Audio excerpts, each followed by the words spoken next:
So, hi guys. Ayan, matagal ko nang gustong gawin to actually itong video na to kasi gusto ko talagang i-share sa inyo paano ako nakarating dito sa Poland kasi alam ko maraming gusto talagang magpunta dito.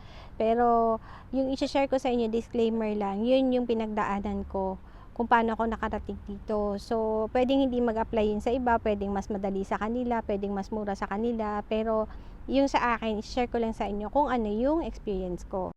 Una nga pala is kailangan mo maghanap ng agency na nagpa-process ng papeles papunta dito sa Poland.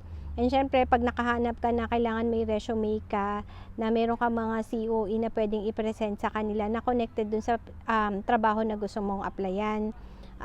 Guys, yung sa COE nga pala, kailangan ano yun ha, yung kung ano yung nakasulat sa resume mo, pare-parehas ng dates. And then kung kayo po ay tawag dito ex-abroad, hihingan ka nila ng records from